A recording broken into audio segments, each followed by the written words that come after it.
genre.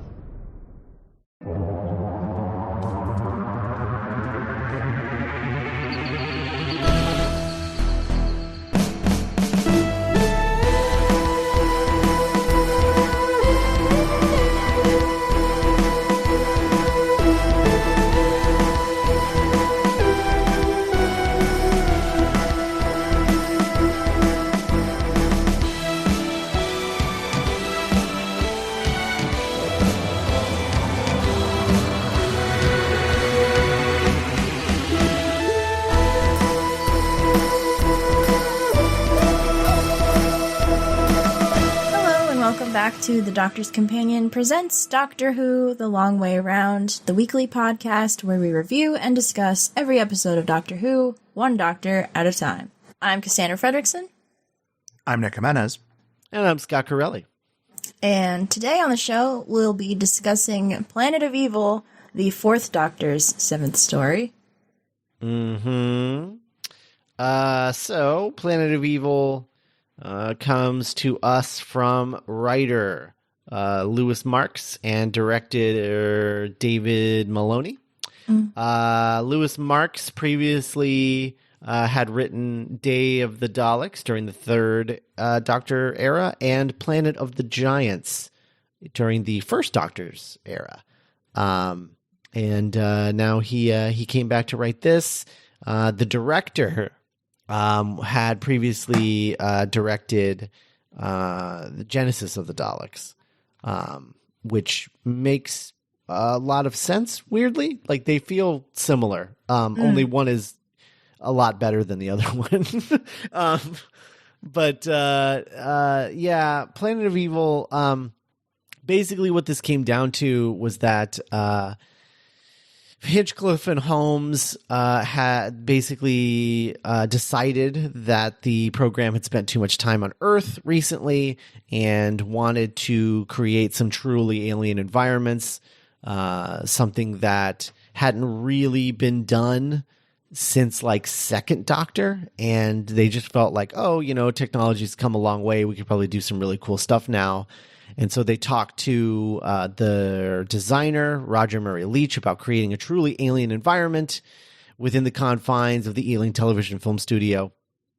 And Hinchcliffe suggested that the story take inspiration from the 1956 science fiction film Forbidden Planet. But unlike Forbidden Planet, where there's a monster that is revealed to be the embodiment of a dark side of a scientist's mind, Hinchcliffe suggested that the monster could actually be could represent the dark side of a planet. So that was their crazy idea. And then Holmes was also interested in using the strange case of Dr. Jekyll and Mr. Hyde as inspiration to draw upon as well. So they combined Forbidden Planet and Dr. Jekyll and Mr. Hyde and created Planet of Evil. This is here's the thing. That's basically it. The only other bit is that the sets for the alien planet were so good that the BBC Educational Service actually photographed it extensively to use as an example of design excellence for set design school. Oh, wow. Going forward. That they were so impressed by this. But unfortunately, the set was so good that it actually made it virtually impossible to position sound booms.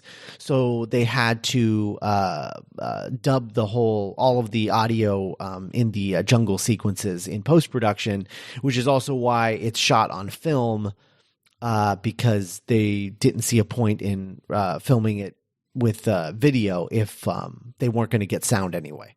So they just filmed even though it's interiors technically because they're on a set, they did film it with film cameras, which they typically use for location shooting. They shot all of the jungle stuff on film and then dubbed the audio in post-production later on, which gives the stuff gives the set like sort of like an interesting look, because we're so used to sets being shot on video in Doctor Who, that to see a set shot on film really sort of like tricks your brain into thinking they're outside. And I do like that as like an aesthetic choice. I just wish it was in an episode that was less mind-numbingly boring. So There it is. Anyway, Planet of Evil. I wasn't going to be that mean about it. It's so boring. It's so boring. Anyway, is science bad, you guys? I don't know. This episode doesn't have any answers. It turns out it's man. Is the science bad? Is the military bad? Are they both bad? Why energy society? Are black holes bad? I don't know. No one has any answers. Planet of Evil. Antimatter, Sarah. Antimatter. It's all evil. We all just don't know. All evil. Oh man. And that wraps it up for this week. No, I'm just kidding. All right. So yeah, I mean, here's the thing: Hinchcliffe and Holmes. This is like one of the greatest eras of Doctor Who, and it's important to note that because whenever we get one that is kind of a dud like this, it hurts a little bit more, I think, because of, I mean, I guess it's nice that they're trying things. It's just that they're trying and failing. I mean, I don't know if that is a result of the writer that they chose for this particular episode or what, but it's just not, it really just feels like a runaround, you know? Yeah. Every episode just feels like more of the same. Like every episode is like the military, they don't trust the Doctor and Sarah, and then they win their trust, and then they lose it again, and then they win it back, and then they lose it again, and then they win it back, and then they lose it again, and then they win it back, and they go home. That's the whole thing. It's not great. Sure, there's never there isn't much escalation. If you like chart the progress of the story like a map. Yeah. It kind of just goes in a straight line. Yeah. This is a really, really good season. This is the worst story in it, I think. Cass, please. Oh, is that Android story in this season? Android Invasion? Yeah, that is this season. Okay, I posit that as the worst story in this season because that story is garbage. Well, we'll see. We'll see because that is very fond. Like people are very fond of that episode. So, oh, what? Yeah. Oh my god. Yeah. No way. Anyway, we'll see. I fight all of them. We'll see how it goes. Okay. I just think this is so boring. Anyway, what were you going to say, Nick? I will say that I thought this was a gorgeous episode visually. I really love the jungle sets. I really I don't know. I kept thinking watching this how much I might have liked this episode if I was like a boy, if I was young. Just like I really liked the antimatter monster, like the giant. I don't know. One of my favorite like sci-fi movies growing up was Forbidden Planet, and this really gave me Forbidden Planet vibes. Sure, it was based on it. Yeah. Oh, okay, cool. See, that's you gotta listen when I'm talking about the behind the scenes stuff, Nick. Yeah, my bad. Just get off the internet and listen to what I'm saying. Yeah, no, my bad. I don't know. It also kind of reminded me a lot of. We talk about 11th Doctor episodes in terms of like the cast assembled or the characters assembled being greater than the sum of the parts of the episode. And I don't know. I just found myself I really love Sarah Jane and the Doctor in this episode. I thought every scene with them and their back and forth was just really engaging to me. And it reminded me of how much I love these two as a partnership. And I don't know. I was just struck in this episode how like I think Sarah Jane might be the perfect companion, or at least like the ultimate companion. There's something so just unbothered about her throughout so much of this episode. She's just like, oh yeah, we need to go back to the TARDIS. I'll go get something, but I need the key, stupid. And I'm like, oh, she's so good.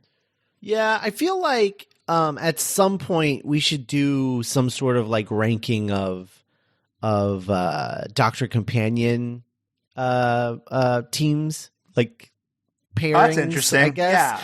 Yeah. Because I think 4 and Sarah Jane are probably second only to 2 and Jamie, which is like the ultimate, I think. But yeah, they're one of the best for sure, without a doubt. Well, Cass, lead us through this very well designed jungle. Yeah. Planet of Evil, Part 1. Written by Lewis Marks. Directed by David Maloney. Produced by Philip Hinchcliffe. Script edited by Robert Holmes. Air date 27th of September, 1975.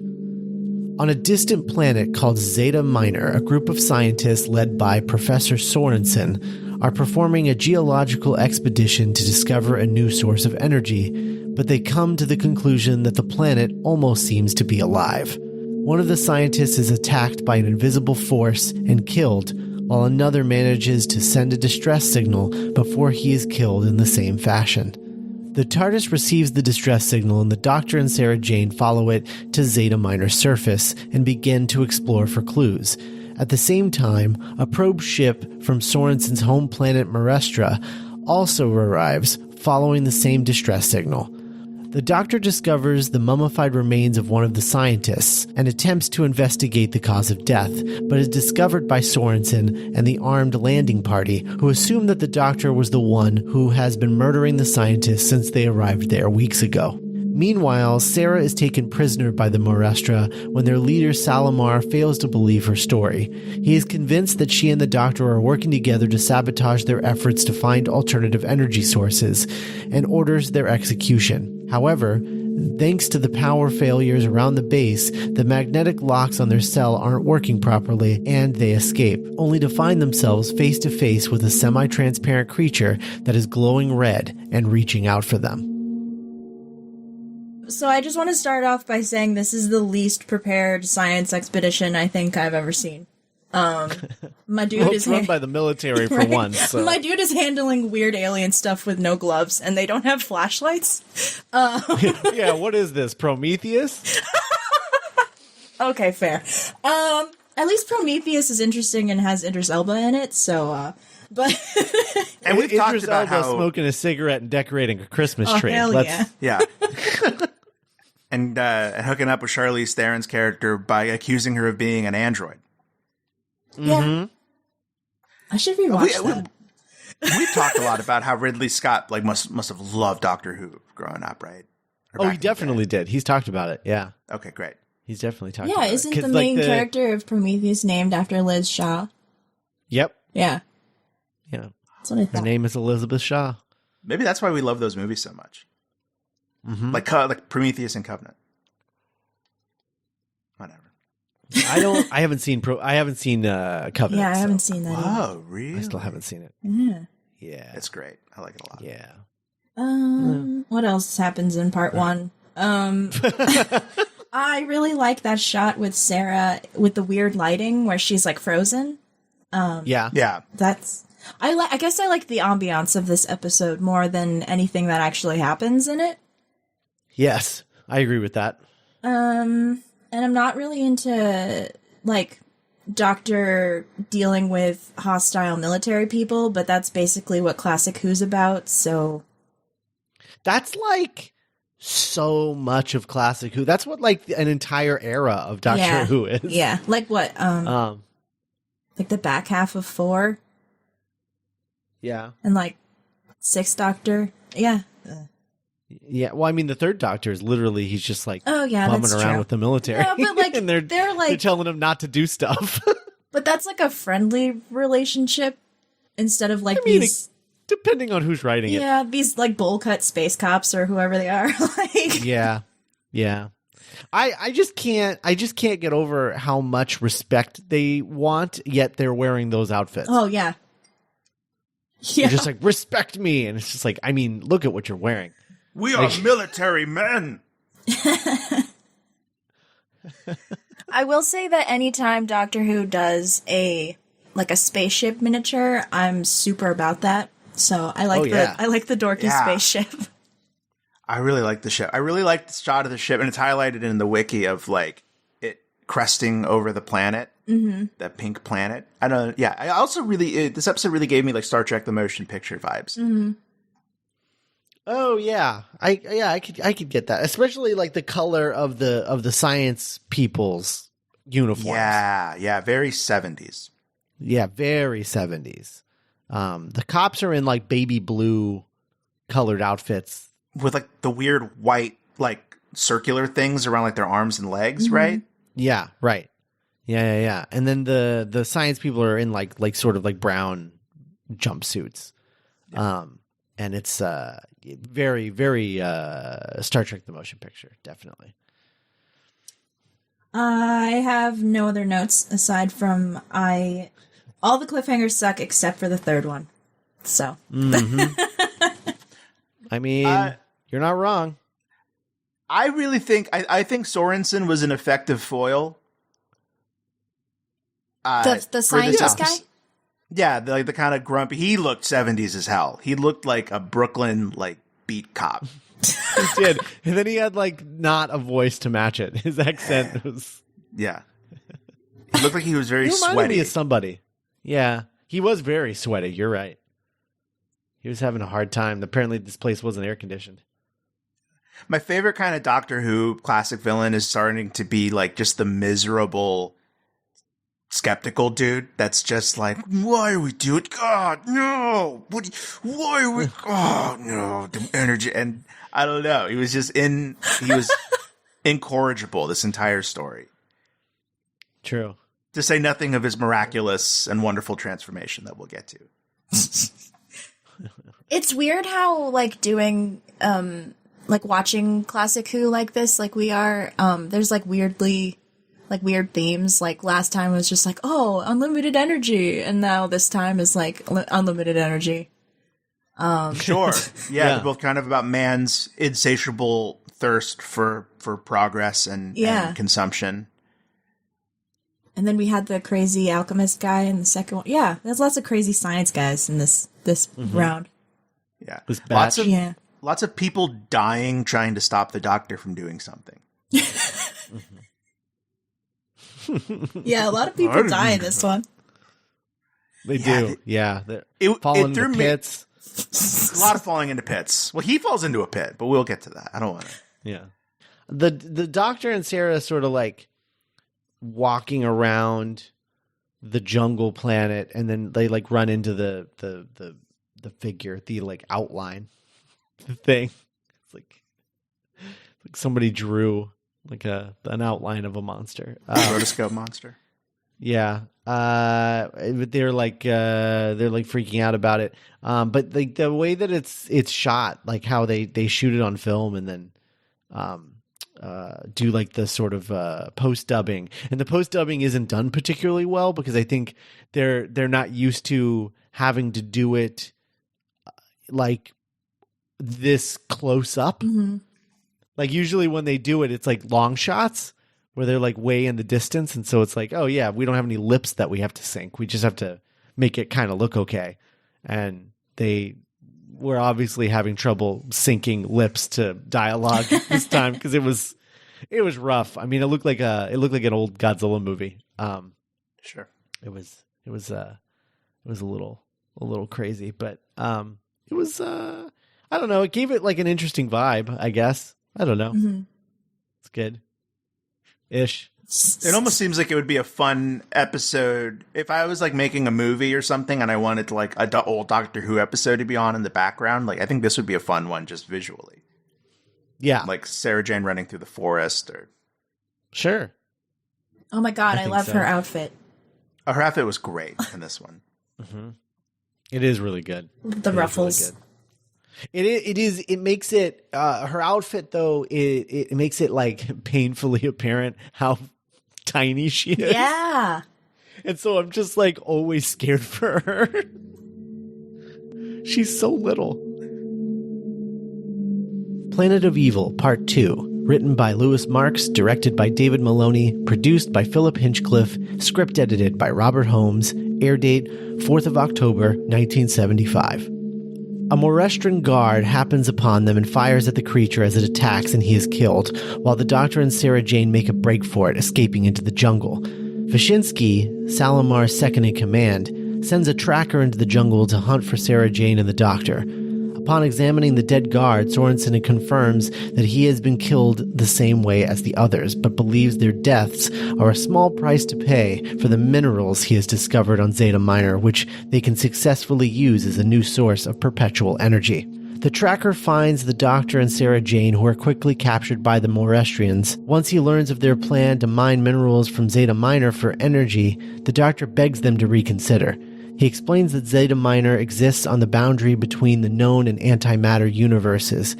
If they try to take anything from this planet, they may endanger the entire universe in the process, if they can leave at all. With the minerals loaded, the Morestrians attempt to leave the planet when a creature attacks the ship, killing several crew members in the process. The Doctor tells them that the only way the planet will let them leave is if they do so empty-handed, so he leaves to attempt to communicate this intention to the creature. But the creature rises out of a pit and causes the Doctor to fall into it. That one guy dies like a champion. Yeah. I love it. True. Monty? I don't remember what his name is. The one that dies at the opening of the episode? Oh, okay, no. Where he's like Yeah, screaming and writhing. I love when... Yeah. O'Hara. Sure. Yeah. The one they find. That's the thing, like the way people die in this, like we didn't talk about this in part 1, but like how they just it looks like they just scream until they give up living. Yeah, they scream until they fade out of the shot. Like, oh. Yeah. No, and then they lay down on the ground and then disappear. And then they find them again, but now they're mummified and drained. And right. It really confused me at first because I was like, oh, wait, is that a different? Why do they leave and then reappear? And then, we find out and it makes total sense. No questions. Yeah. But that threw me off for a minute. Mm-hmm. The mummies. Yeah. Not enough mummies.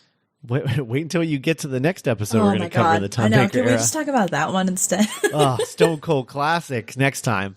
Man, can't wait for that. Yeah. The spooky ghost monster. The noise the guns make is really, really silly. It is. It sounds kind of like an otter or something, like a rodent. Mm-hmm. Yeah. I don't know. I really like the atmosphere of part 1, and then the mystery doesn't go anywhere. Mm-hmm. They're on this antimatter planet, I guess, and the science does not check out. Yeah. Is part 2 the one where they get arrested and tried for murder? They get arrested and tried for murder in all of them, but yeah, I think so. Okay.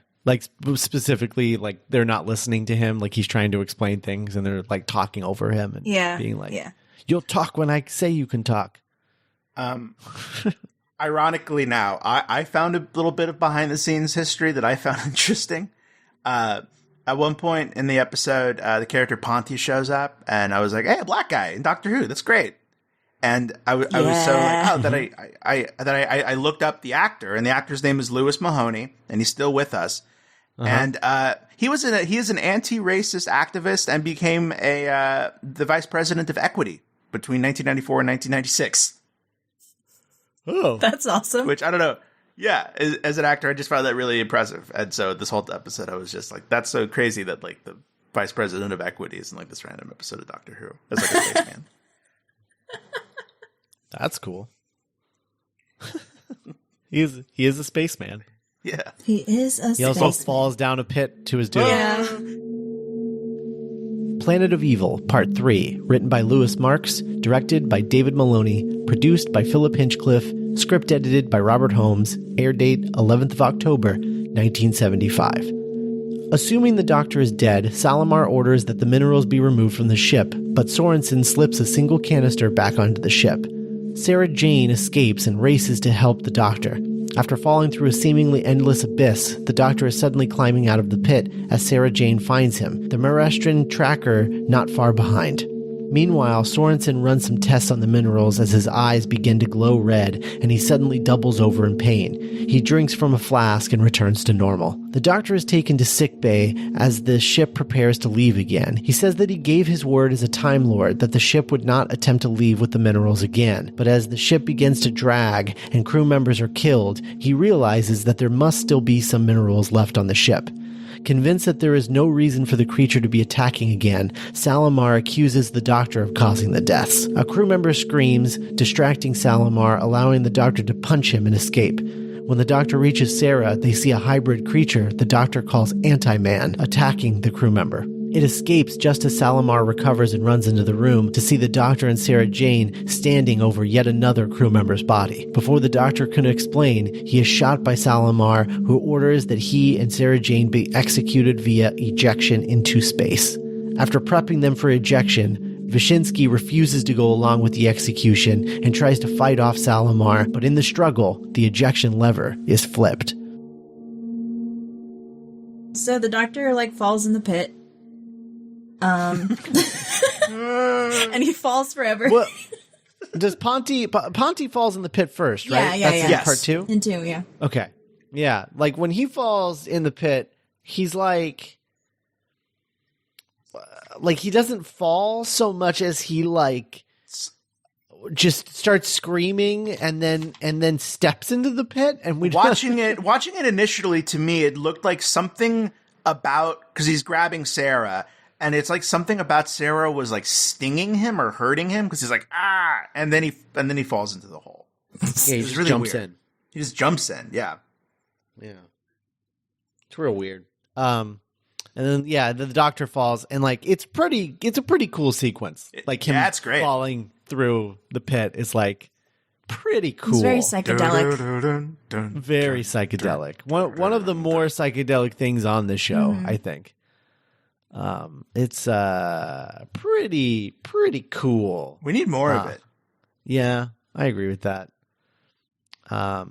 Especially 4. 4, I think, would have been the most. I would love to see him just falling through dimensions, tripping out. Yeah, for sure. Sorensen gets Martian Manhunter eyes. Yeah. Because he's hanging out with those minerals too much. I thought that was a cool effect. Yeah. Playing with his rocks. Yeah. I like that. Guys, this episode's so boring. It really is. I mean, there's not even fun stuff to make jokes about. It's just boring. It's so boring. I did think that the concept of a planet being at the edge of matter and antimatter was interesting. Sure.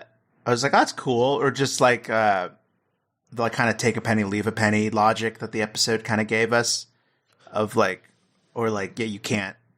I don't know. It almost felt like a ghost, like a ghost story where no, you can't take anything.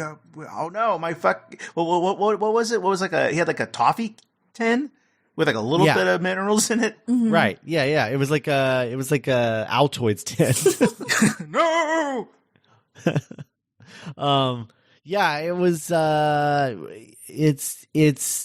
it was interesting. It reminded me of like a pirate curse or something, like treasure with a curse. Where it's oh yeah, you can have all of this treasure, but the curse means you can't leave with it. Mm-hmm. It's like Hotel California. Yeah. Oh wow. Or the Cave of Wonders. Yeah. You can check out anytime you like, Aladdin, but you can never leave. Oh no. Oh. Yeah, now I want Hotel California to play as the Doctor is falling through that hole. Oh my god. Oh man.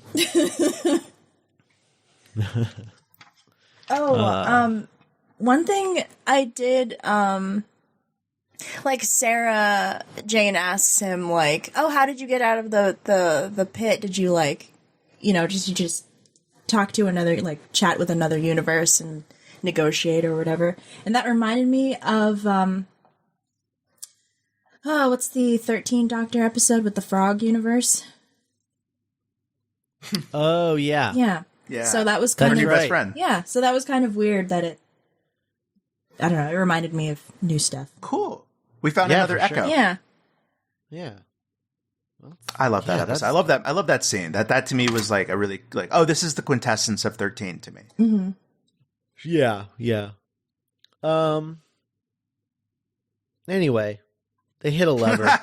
Yeah. Oh, yeah, they're going to get Sure. jettisoned into space, and then that's the Yeah, because Cliffhanger. again, like they won them over, but now like they lost winning them over, and now they're going to get ejected into space. Yeah, it was a lot of like someone finding them by a mummy body and be like, "You did this. Strap them to something now." He's like, we've explained to you so many times that we didn't do this. It's the same situation every time. We found them first, and then you found us, and then you assume we did right? it. Imagine what a horrible story like Murder on the Orient Express would be if every time Poirot was like near a dead body, he had to prove again that he was a detective, that he had solved lots of mysteries. Yeah, that's every Doctor Who. That's every Doctor Who episode. Oh, God, I hate it every time. It's like the Doctor Who trope I think I hate more than anything else. Mm-hmm. Is the everyone assuming that he's a murderer? Yeah, guilty until proven innocent. Yeah. Yeah. God, so sick of that trope. It's like that and being captured and taken into prison. I guess, which they're related, but you know. They're hand in hand. Yeah. And then third is stuck in the middle of a civil war. Mm. Oh, That right. can be Like, done well. It can be, but it's also super tired. Yeah. like rom-coms. They're really good unless they're really bad. Right. That's exactly right. Planet of Evil, Part 4. Written by Lewis Marks, directed by David Maloney, produced by Philip Hinchcliffe, script edited by Robert Holmes, air date 18th of October, 1975. Another crew member screams and Salamar runs off to investigate, allowing Wyszynski to flip the ejection lever back before it was too late. He then relieves Salamar of duty and puts the ship on red alert. As Sarah Jane and the Doctor get out of the restraints, the Doctor realizes that Sorensen has been affected by the antimatter minerals and is becoming the Anti-Man. He tells Sarah Jane to let the rest of the crew know, while he tries to reason with Sorensen. The Doctor breaks into Sorensen's room with the sonic screwdriver and explains to Sorensen that the vaccine he believes was protecting him from the antimatter was actually causing a hybridization to occur. Sorensen agrees to abandon all antimatter that is still in his possession, but Salamar intends to kill him with a neutron accelerator instead. Sorensen turns into Anti-Man again and attacks Salamar. The radiation from the neutron accelerator creates Anti-Man duplicates that attack the crew as the ship begins to be pulled toward the planet's surface. Realizing that Sorensen is now another source of antimatter, the Doctor stuns Sorensen's Anti-Man and drags him into the TARDIS. They land on the planet's surface and struggle a bit until the Doctor manages to push him into the creature's pit, tossing the canister of minerals in as well. Because the Doctor has now kept his word, Sorensen is separated from the Anti-Man and reappears alive and well nearby. With the worst now behind them, the Doctor suggests that Sorensen should perhaps look into harnessing the kinetic energy of planetary movement. Sarah Jane and the Doctor say their goodbyes and take their leave in the TARDIS, 30,000 years late for an appointment in London. So, I literally only have 3 notes for part 4, one of which is LOL, the resolution of the cliffhanger.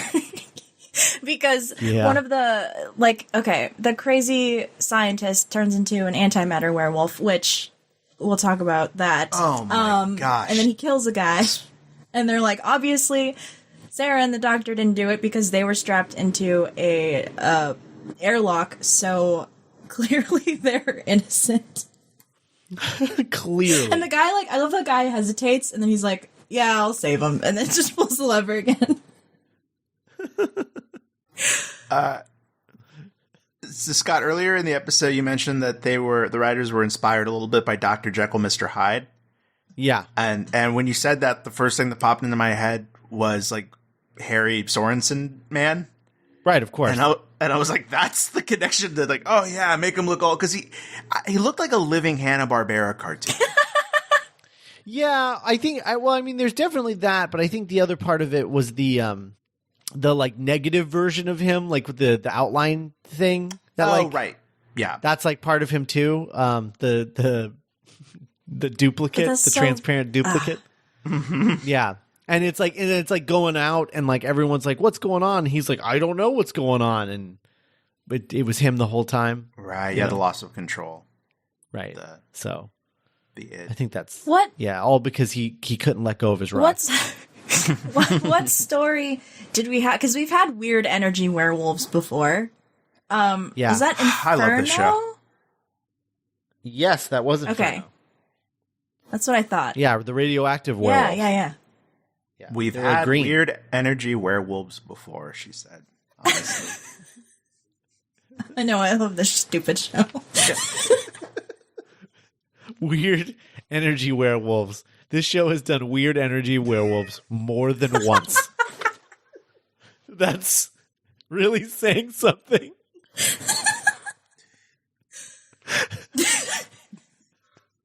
Last time they were green. Last time they This were time green. they're red. Oh, God. And ghosts. Time is a flat. That's true. Oh, I would man. love it. I can't even tell you for sure that this is the last time we're gonna have weird energy werewolves. Yeah. It's a very broad term. You know? Is the Victoria werewolves one energy werewolves? Which one is The that? 10th Doctor yeah, one. The founding of Torchwood. I think those are just old school werewolves. Yeah, I think those were just regular werewolves. really? They were like monks or a cult or something, right? I don't remember. Yeah. It was something. I don't know. I don't remember. I don't think it was energy related. I think they were like alien werewolves or something. All right. Legit. Yeah. I don't know. I want 13 to like pull out a filing cabinet, and she just has like a file that says werewolves, and then in that file, energy, comma alien, comma cult, Comma London. lunar, classic, original recipe of London. Yeah. Right, werewolves. That's all I've got. It was kind of boring. Yeah, Yep. you know, some solid Sarah Jane Smith content, great Sarah Jane Smith outfit, but yeah. Apparently, originally Sorensen was going to die in this, and Philip Hinchcliffe was like, "No, he's a man of science. He should survive because he's not stupid." What? All right. And so they brought him back. So they changed the ending so that he survived. So weird, so unlike the show that. Yeah, well, he just didn't like that. He was like, he's not doing anything wrong. Like he's not like a bad person. He's He just shouldn't exploiting die. a planet. You know, whatever. Yeah, it's fine. That's the British way, Cass. Yeah, I know. Colonizers. Conquering lands, taking things that aren't theirs, putting them in their own museums. Yep. You know, Just the British way. things. just British thing. Did we have anything else? Otherwise, I'm going to do the weird stuff at the end. Sure. Do we? No, they left.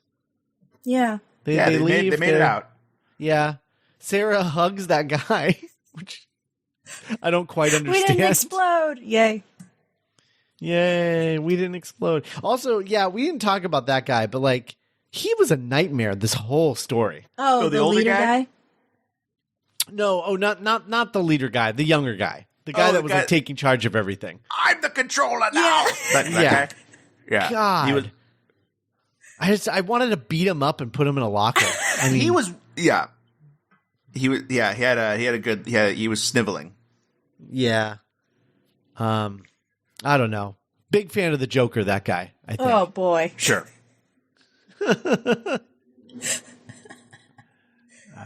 Oh, no. Anyway. All right. Haven't seen it yet. I can't make any references. I know he dances. Right? Yeah, but I just mean in general, just the Joker. Oh, sure. His mindset. His mindset. Yeah. Why is my stand-up not good? It must be because no one can take a joke. Guess I gotta kill everyone. Well, Planet of Evil. Planet of Evil, indeed. Yeah. I was wondering why I couldn't remember it, and now I remember why I couldn't remember it. Until you forget again, because it's Planet of Evil. It's like, oh, this isn't that bad. It's not that good either. Yeah. Those are the worst kinds. At least I feel something about the next story that we're going to be talking about, so. Oh, yeah. No, I mean, I honestly, I know, but also I can't wait. Is there a Twitter of Sarah Jane looks? There should be. I don't think so. You should start one. Okay, I will. Can share the Twitter next time. For sure. So speaking of social media, we are on Facebook. Join our listener group. Yeah. What are we? The Doctor's Companion Listener Society, I think? Yeah. Yeah. Yeah. Or maybe just group. Yeah, I don't remember. Well, yeah, I think it's just I'm in a lot of Facebook groups, so it's hard to keep track of them all. Wow. I don't think we're a society. No. I think La-di-da. What is society? No. If you haven't done so yet, please check out our Patreon, where you can access that at duelinggenre.com/support. If you're not about Patreon for whatever reason, you can also support us through merch. If you want to wear our faces on a shirt or on your coffee mug or whatever else, we're on TeePublic, which you can find at duelinggenre.com/merch. At some point, I'm going to make the Fat Stupid Robots shirt. Oh my God, it's going to please. happen. Just like their outline. Yeah, I think so. Or just like it'll say Fat Stupid Robots, but the font will look like we'll have like Dalek bumps or something. That's cleaner. Yeah.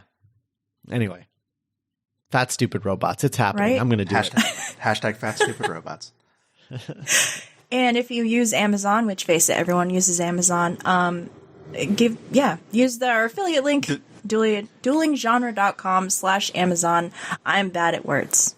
If we're in the spirit of honesty, on this podcast and other podcasts, I've been quite quite vocal of my apprehension towards Amazon and Jeff Bezos being I'm not going to say it, just not being the best he could be doing with his money. Mm-hmm. But I feel obligated to air out my hypocrisy. The other day, I ordered a little Rose Tycho and Paige Tycho action figure, and they both came in the mail today. And earlier in this episode, when I wasn't paying attention to the history, I wasn't on the internet. I was putting them in little cool action hero poses and taking photos of them on my phone.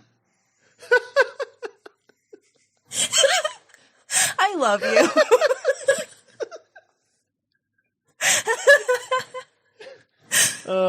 It's more interesting than what we just watched, so. Oh, man. And next time we're talking about time flight, and I'm going to hate everything, so. Oh, boy. Time flight. Is this an audio? No. It's a fifth We're only on 4. Oh, that's right. Yeah. We're going into 5. That's right. This is Fifth Doctor, and it takes place in an airport. Great. And how? Yep. Oh, man.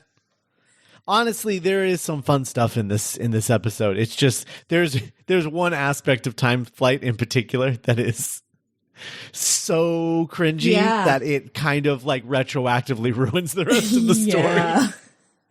Can't wait. Yeah. Oh, no. It's like the 4th episode before it happens too. So like God, is you're it just 4 gonna be like, parts? Yeah, it's 4 Oh, parts. God. I thought, isn't I don't it? remember. I'm pretty sure it is. Anyway, yeah, it doesn't happen until like part 4, and so you're like, what's you're gonna be watching. You're like, I don't know, I don't think this is that bad, and then it's gonna happen, and you're gonna be like, oh, this is bad. Yeah, it's gonna be fun. It's gonna be special. Also, worth noting, just to remind everybody where we're on the Fifth Doctor. The last time we covered the Fifth Doctor, Adric died. So, oh shoot. Oh, the math wizard. Yeah. The rootinest, tootinest math wizard in the Wild Wild West. See ya, space cowboy. Yeah. Yeah, he burned alive. Yeah. He killed all he took all the dinosaurs with him. That's where we were last time we were with the Fifth Doctor. So, Time Flight is the in memoriam episode, if you will. Oh, amazing. Yeah. So, strap in, everybody. Oh, no. Only Adric could calculate my sorrow. Bye. The only way we could possibly do justice to the life of our friend Adric is to hang out at Heathrow Airport. Oh, it's Heathrow again? Yeah. Oh, no. Damn it. There's more than one airport, guys. Is there, though? I don't know. That's true. All right. Anyway, we'll be back next week. Bye, everybody. Bye.